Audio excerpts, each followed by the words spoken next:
Utah and Stanford now, Pac-12 action. We've got Utah rather, 7-point road favorites, 52.5 being the total here in this game. This is an interesting one because I'll tell you what, I was so ticked off with Stanford and with David Shaw the other night. I mean, just an utterly despicable display of coaching down the stretch in Horrible. that game from David Horrible. Shaw. Clock management, play calling, conservative again, this guy. Could you make a play to end the game instead of just being so damn conservative here? And I knew when they gave Washington that last chance there that watch them go down the field and win the game with a Yeah. field goal. Oh, they did one better. They didn't.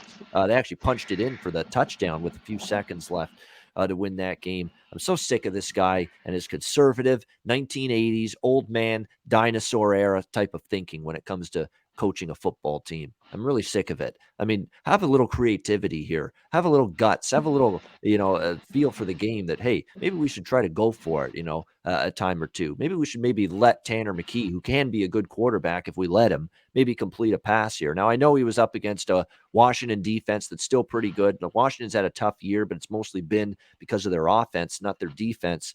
But still, I mean, I'm sick and tired of watching this crap year in and year out now from Stanford. And that they got so many games that are so winnable for them, and they just piss it away with just conservative playing not to lose rather than playing to win thinking. And I'm just very, very upset by that. Says someone that really liked that Stanford side Saturday night against Washington. So the question is, do they bounce back here? For all the ripping I'm doing on Stanford, this does feel like it could be a decent little spot and number to back them. They're at home. They played, competitive at home. Like even the Washington loss at home was set by 7. They beat Oregon at home. They've been competitive. They gave UCLA a pretty tough game at home. I'm not sure I'm fully ready to lay 7 on the road with Utah, especially when you consider Utah just lost at Oregon State in their last road game as favorites. They lost to San Diego State as favorites early in the year, lost to BYU as favorites early in the year. It's a tricky one because Utah's still kind of a bet-on team for me, and I cashed with them against UCLA on Saturday. Great performance, 44-24 for UCLA. They've now gone over the total, Conor Mack, in 4 straight games, all of them since Cam Rising took over at quarterback. Yeah. They've got an explosive, balanced offense now, and I think you might see that on display. And on the other side of the fence, Utah's defense has not been that stout defense we've seen in the past. And I think actually Stanford, believe it or not, is going to probably enjoy playing Utah's defense compared to Washington. So at home, I think McKee and the Stanford offense could do enough. This could be a sneaky over. Total's only 52.5. That's probably the way I'd bet it right now, the total more than the side. What do you think here, C-Mac, Utah, Stanford? Yeah, on the total here, this key number of 52, I need it just below it. They got just over it in that Arizona State game. It was 51.5. I remember it, 35-21. Could see a similar type game. So it's right there. It's right on the line for me here at 52. But you talked about it, Cam Rising, that offense. They're in the 40s, and it seems like their defense, still pretty good, makes plays, but, they give up, in the 20s, 30s. They gave up, 42 to Oregon State. This number is pretty right there. It's enticing you, saying Utah's hot, they're playing well. Take the touchdown on the road, but I'd be leery here as well. The problem is with Stanford, that shitty play calling with Shaw. I mean, you can't lay points with them, but maybe in this dog roll of catching some points. McKee's not that bad, but these go downfield.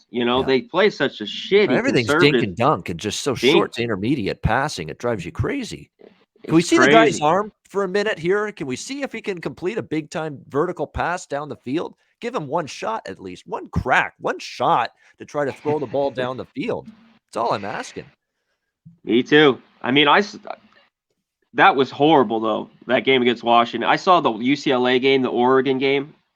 Play calling was decent, but that was just horrible. It's like he wanted it to be 13-13, just run it, short, shitty pass. He does that here. It's going to be tough for me to back them with the 7 points. If this was under the touchdown, I lean Utah, and I lean over as well. I just right there at 52, I think it's spot on, 52.5.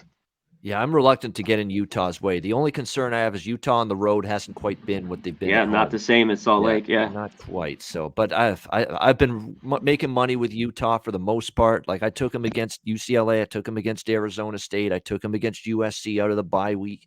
I said that was the time for them to hit the reset button, start playing better football. And boy, they have done that, especially on offense, which is why I lean to the over here in this game. Because look, their offense is putting up some points. 42, 35, 34, 44. Like, and this total is only 52. And look, Stanford's defense, against the better offenses they've played, they gave up 34 to Washington State, 28 to Arizona State, 35 to UCLA. So that's why I think we could get an over in this game if hopefully Stanford contributes, which I think they could against the Utah defense.